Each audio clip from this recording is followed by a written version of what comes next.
guys, annyeong, balik lagi di Narang Nolja, yeay.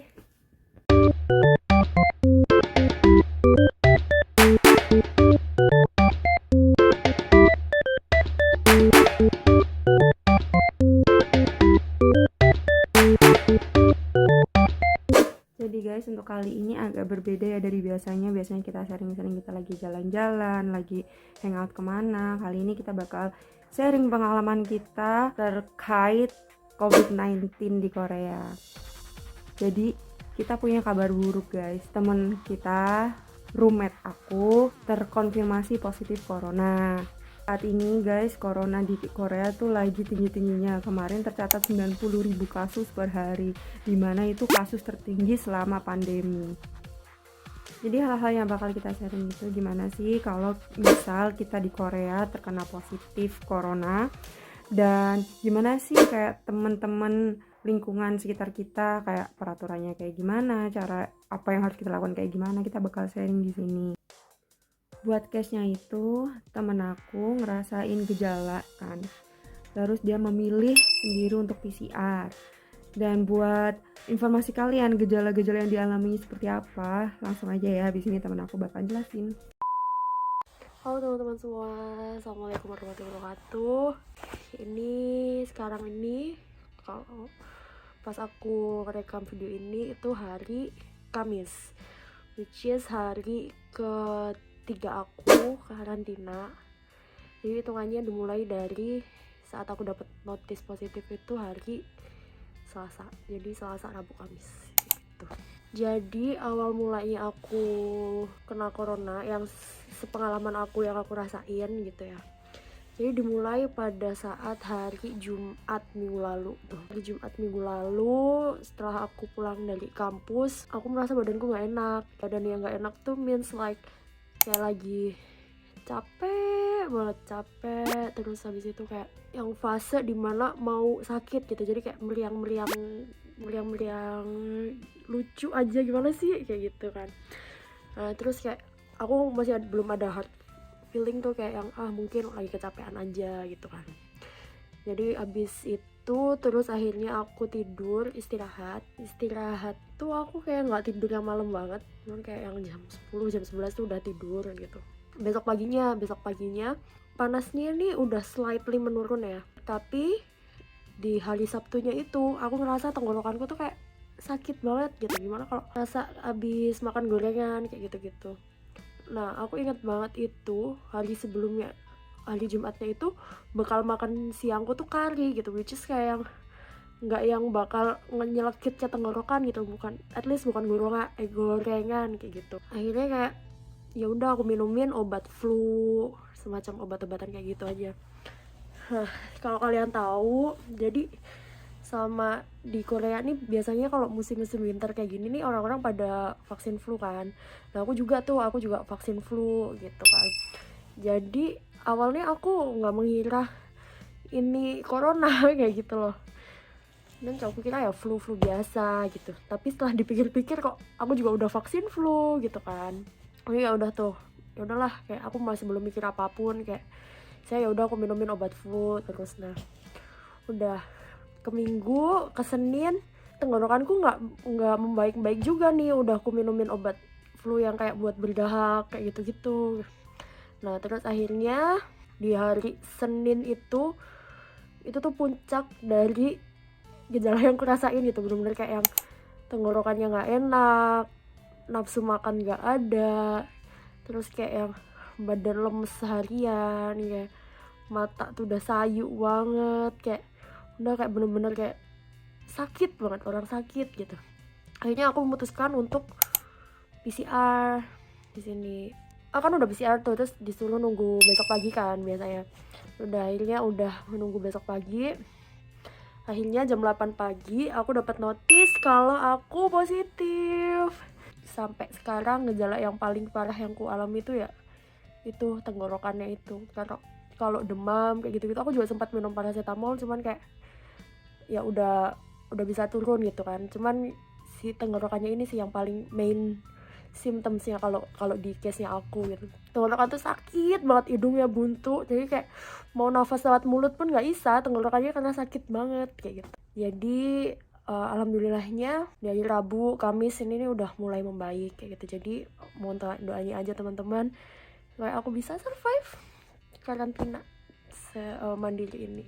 Oh iya, jadi nanti kalau udah dapat positif corona gitu notisnya, nanti kita bakal ditelepon, ditanyain gejalanya apa-apa aja. Terus nanti kalau udah kita bakal dapat SMS nyatakan kapan kita boleh keluar. Kalau aku boleh keluar di hari Senin minggu depan, jadi 7 hari karantina. Jadi semoga aja aku bisa baik-baik aja, bisa sehat, doain ya teman-teman. Terima kasih. Nah jadi gitu guys yang dialami Ayuni. Jadi Ayuni itu karena nggak gejala berat, dia bisa tuh isolasi mandiri di rumah selama 7 hari. Nah sekarang aku bakal jelasin gimana sih efeknya buat teman-teman yang ada di sekitarnya atau yang kontak sama Ayuni. Di sini aku bakal jelasin sebagai roommate atau orang yang hidup bareng Ayuni. Jadi setelah Ayuni mendapatkan notifikasi terkonfirmasi positif corona, SMS itu bisa digunain buat dapat PCR tes secara gratis di screening test terdekat. Aku pakai SMS itu dan nunjukin surat kontrak yang menyatakan bahwa aku hidup bareng Ayuni. Jadi sekarang untuk mendapatkan PCR tuh nggak secara gratis gitu ya, ada persyaratannya yang bakal kita jelasin nantinya.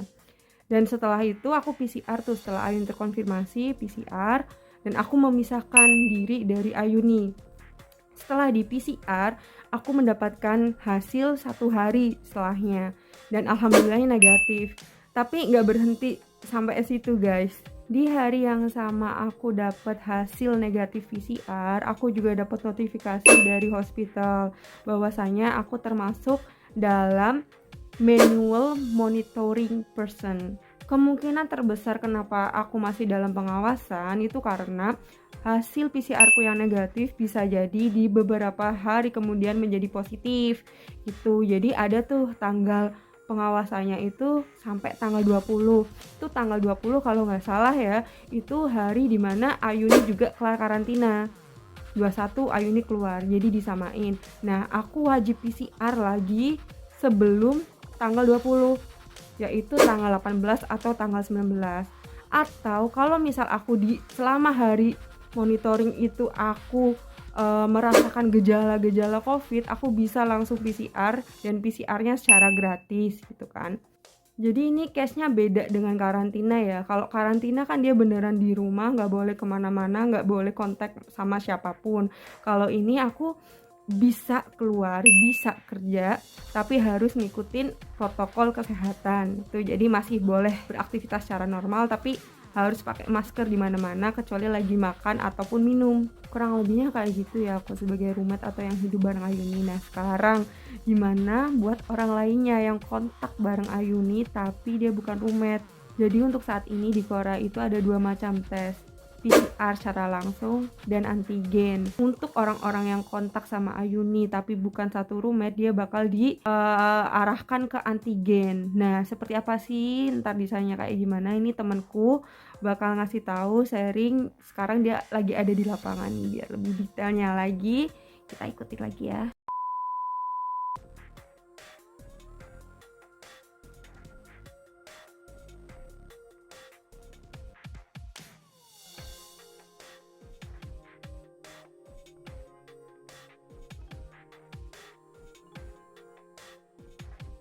Halo semuanya. Nah, di sini aku mau cerita aku sebagai orang yang close contact sama Ayuni. Jadi aku kan termasuk close contact yang sebentar aja nih. Terus aku nggak dapet SMS atau pemberitahuan untuk tes PCR. Jadi aku datang ke tempat tes COVID. Terus aku di sana tes namanya tes antigen, sama kayak di Indonesia. Nah alurnya itu pertama kita harus ngantri. Kemudian buat dapetin abis masuk ke tempat antrian itu kita harus pakai hand sanitizer, terus kita pakai sarung tangan plastik, terus abis itu kita disuruh isi form kayak nama, tanggal lahir, tujuan ke situ ngapain gitu. Nah terus abis ngisi form kita dapat nomor antrian juga, kita langsung dikasih antigen kit. Isinya ada inilah pokoknya, ini isinya antigen kitnya. Nah habis itu kita ngantri di tempat yang tepat untuk swab. Nah di situ kita harus ngelakuin swab itu sendiri, kita masukin ke hidung sendiri, lalu masukin ke tempat reagen antigennya itu, terus ditetesin deh ke kotak kit antigennya itu. Nah habis itu kita tunggu tuh 15 menit, kita kasih ke petugasnya. Nanti setelah 15 menit bakal dipanggil nomornya satu persatu, entah itu positif atau negatif. Nah kalau negatif bakal dapat suratnya semacam ini. Nah kalau antigennya positif nanti bakal langsung disuruh ke tempat PCR-nya tuh, tempat PCR itu dari sebelahnya langsung. Jadi seperti itu. Nah teman-teman di Indonesia atau dimanapun kalian berada, tetap stay safe ya. Bye. Oke guys, jadi gitu hal-hal yang bisa kita sharing buat kalian. Semoga bermanfaat. Kalian di rumah jaga kesehatan selalu ya. Dan jujur, aku nggak tahu penanganan COVID di Indonesia seperti apa. Kalau kalian tahu detailnya, kalian bisa komen di bawah. Bisa compare juga mungkin dengan di sini kayak gimana. Dan see you on the next video. Bye bye.